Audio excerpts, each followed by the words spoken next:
address this morning. Nick's announcement that he'll return to South Australia to contest the seat of Hartley in the 2018 state election has shaken up the political landscape in South Australia. That's the understatement of the morning. We're thrilled to have him here to share with us this morning his vision for South Australia and particularly his priorities for local government. Please welcome Nick to the podium.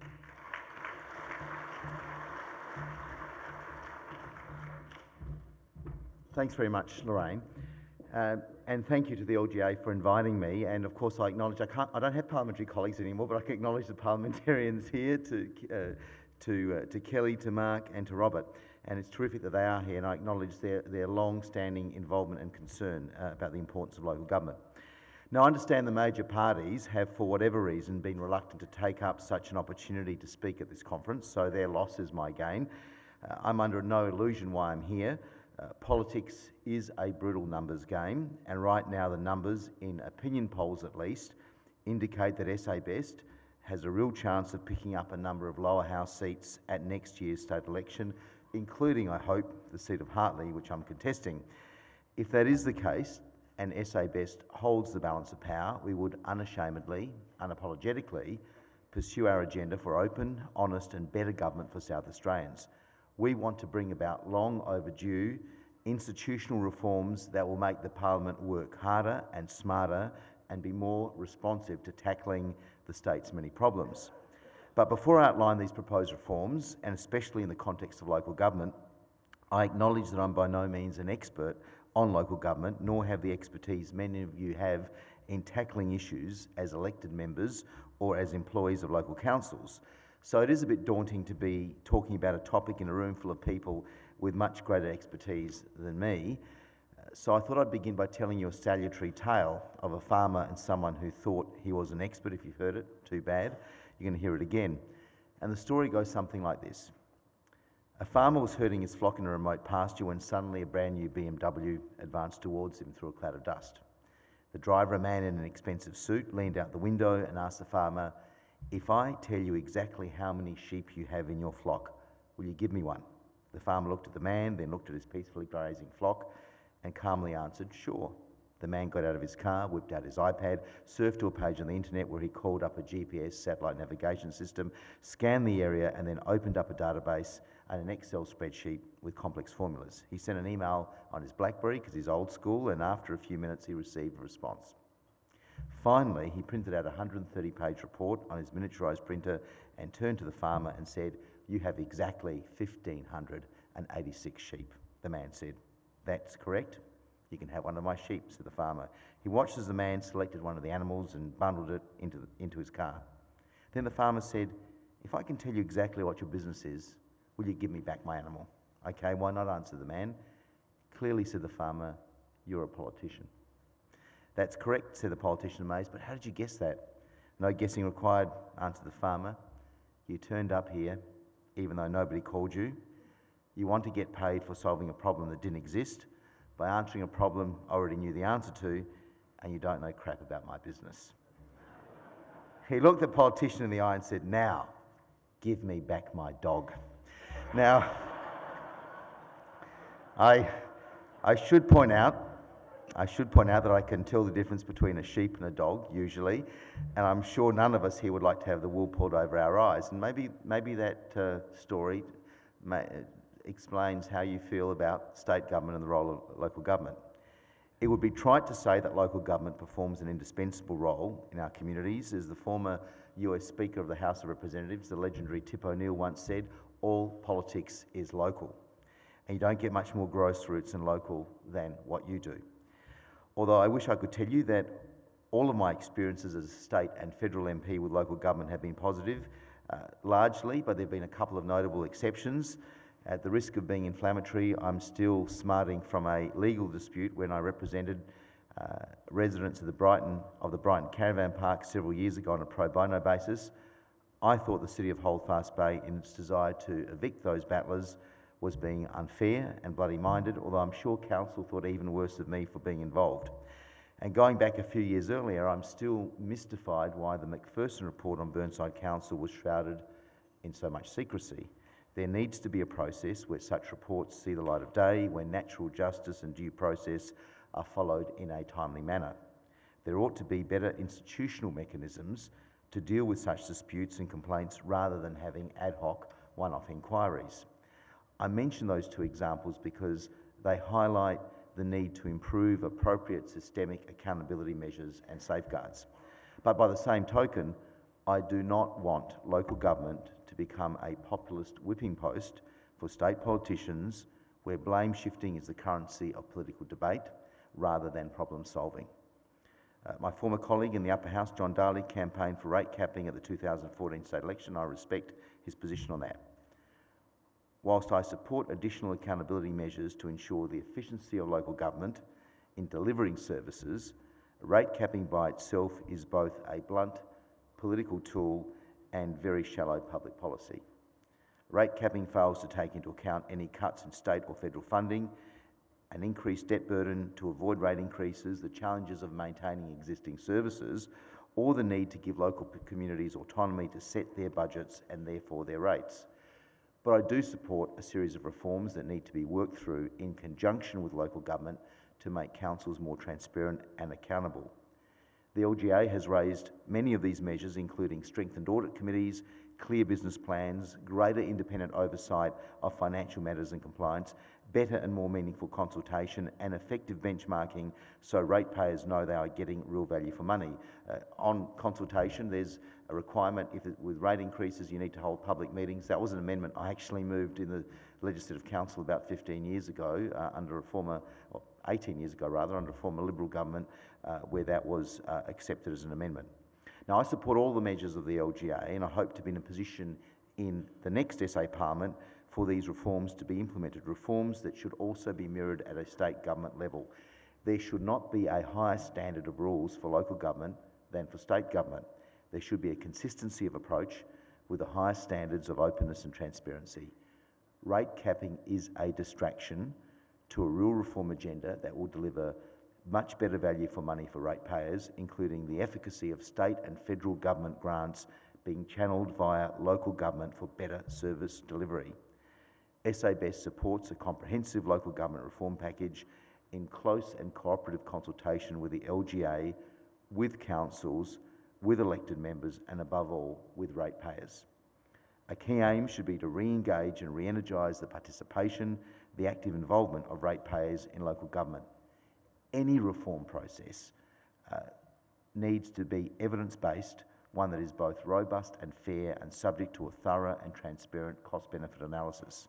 Some of the issues that should be looked at would include, and this is by no means a comprehensive list, firstly, reform of the current code of conduct for council members. A number of you have told me that the current system can turn into a legal nightmare and goes way beyond the original intent of the code. The code should not be used as a tool to silence genuine dissent as distinct from unacceptable behaviour. And I agree with the LGA that there must be clear and independent processes in which alleged breaches are handled so frivolous and vexatious complaints do not paralyse the integrity of the code. The code needs to be redrafted to focus on genuine misconduct issues and to have a more cost and resource effective process for dealing with complaints. Secondly, rather than being fixated on forced council mergers as some state politicians are, state politicians should play a constructive role in working with councils and finding the resources to facilitate a sharing of services, particularly digital platforms, where such an approach will deliver both savings and better services. Thirdly, SA Best will be seeking sweeping changes to the state's freedom of information and whistleblower protection laws, as well as strengthening the powers of the Auditor General and Ombudsman. We want requirements of standardised benchmarking of key government services, particularly in health, to be made public. The primary impact of such reforms will of course be on state government services and the public sector, giving state public service servants real protection to speak out on badly executed programs, on waste, maladministration, or even worse. Protecting whistleblowers is essential for good government. At a federal level, I've succeeded in changing whistleblower laws in one sector where significant compensation can be paid for those who come forward with relevant information. Such reform should also apply to local government, but that, I emphasise, should be part of a thorough process of consultation and legislative scrutiny. And on that, when it comes to legislative scrutiny, I've seen the contrast between how the federal parliament, especially the Senate, scrutinises legislation and spending through the Senate committee process and estimates process, and the abject lack of anything equivalent at a state level. Having a parliament that doesn't work as hard as it could leads to poor decisions, and South Australians deserve better. And I want to acknowledge that the crossbenchers are not included in that because they more than pull their weight in what they do. Fourthly, I want to float with you something I mentioned in my first speech in the Legislative Council 20 years ago, and that is the concept of direct democracy. I see that Professor Dean Jench wrote about that only yesterday.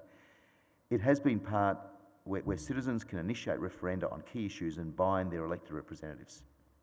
It has been a part of the democratic landscape in Switzerland for many, many years, well over 100 years, and for many decades in the US, particularly in California. And I think the postal survey, call it a postal vote, yesterday on the marriage plebiscite, indicates that sometimes you need to bypass politicians to give people a direct say, to get over the paralysis that some politicians have on some issues. I will put out a discussion paper on that in the next few weeks, but broadly, if a certain percentage of the state's voters want a particular law changed, they can go through a well-defined and thorough process, have a law drafted, its social and fiscal implications set out, and at the time of the next general election, have that as a question to be voted on. If it gets majority support, it needs to be passed into law. Thought through properly and implemented carefully and well, this would have the potential to dramatically lift the engagement of citizens in their democracy, to be a safety valve for those voters who feel disengaged with our current system, where they vote only once every 4 years for their state representatives, and many feel forgotten about after that. Such reforms, if implemented at a state parliamentary level, could also be implemented to re-energise and re-engage local ratepayers with local government. But such an approach must be cautious, deliberative and inclusive. And finally, speaking of increased ratepayer engagement, any local government reform proposals should include consideration of whether the current postal vote system, with a participation rate of about 1/3, should be modified to allow voting at polling booths where the secrecy and surety of votes can be assured. I'm not saying we scrap postal votes, I'm saying that there is some disaffection about how do we increase that level of voter participation at local government elections. The above is by no means a comprehensive list, but any reform package will only work if it is collaborative and not a confrontational process. The aim must always be to have better engaged ratepayers who feel that they are getting the best value for money from their local council. I just want to finish up with one issue that has been a long-standing interest of mine, introduced to it several years ago by Dr. Jan-Claire Wisdom, the Deputy Mayor of the Adelaide Hills Council, who's here today, and something I note that the LGA's CEO, Matt Pinniger, has spoken out on recently. And that is the role of council libraries, not just in local communities, but their ability to add significantly to the well-being and prosperity of our state. Matt made the point at a public libraries conference recently that social isolation and exclusion carries a significant health impact, that it is more predictive of mortality than being physically inactive or obese. Libraries are a prime example of an incredibly valuable service that councils together provide to support health and well-being in communities. The fact that councils collectively invest more than $100 million each year to operate around 100 public libraries and support another 40 joint-use libraries in rural and remote areas is a significant feat. In addition, councils spend $8 million a year annually in capital expenditure for a service that already 600,000 South Australians use. But the state government contributes only about $19 million, and the burden of providing this service to South Australians of all ages should not fall so heavily on councils. Libraries provide a sanctuary for study for some young students whose home life may otherwise be disrupted to study. For older South Australians, they provide adult education services to deal with ever-increasing changes to our everyday lives. And having better read, better informed, better educated citizens of all ages will better equip them to deal with our constantly changing world. I want our libraries to have an enhanced role to ensure that there are the resources needed to expand this lifelong learning approach, to ensure that staff have the skills and training and resources they deserve to expand the service. With appropriate funding, South Australia can become a leader of digital literacy. We need to learn from countries such as Finland and Denmark, who have made a conscious decision to invest in digital literacy through libraries and schools, and they have reaped the benefits. SA Best will push to implement the 5-year rollover clause in the Memorandum of Understanding between the state government and local government for funding of local libraries so that there is greater certainty for councils. We will commit to an innovation fund of $10 million over 4 years to target digital literacy and innovation, noting that libraries have a return of investment of $3 value in terms of the benefits they provide for every $1 spent. And we will advocate to support a Think Digital Mobile Lab program already successful in Queensland for getting our regions SA smart. The public library network here in SA is ready to trial this, but they don't have the funds. I'm very grateful to Dr. Jan-Claire Wisdom for her wisdom on this, talk about nominative determinism, who was both counsellor and librarian, said this about the importance of libraries, and I just wanted to quote it. A confident, connected, well-informed society is resilient, creative and innovative and looks forward to the future. Digitally fearful and disconnected communities feel left out, insecure and marginalised. We must not let this happen in SA, especially in our regions. Our farmers embrace mechanisation. We must help them embrace digitisation and the Internet of Things. I believe the public library and local government are ready, willing and able. Give us the tools and we can do the job. She's right. This will be a key priority, and expanding the 600,000 users to an extra 100,000 users or more would have immeasurable benefits to the state's wellbeing. Of course, there are other priority issues, including South Australia not getting its fair share of road funding, although with Rebecca Sharkey, the member for Mayo, we secured $40 million in additional funding for local regional roads, which is at least a start. Infrastructure spending needs to be less about pork barrelling and more about equity and need, and that would require an independent process based on genuine need, particularly in fixing black spots in regional SA, and regional SA councils have been the poor cousin of the eastern states' counterparts. I despair that for so long, South Australia has been sliding behind the rest of the country on so many indicators: population growth, gross state product, exports and jobs. I see local government as an integral part and an integral partner to turn the state's fortunes around. As the most local and participatory form of government, I hope we can work together to bring out the best in South Australians for the best possible outcomes for our state. Thanks very much.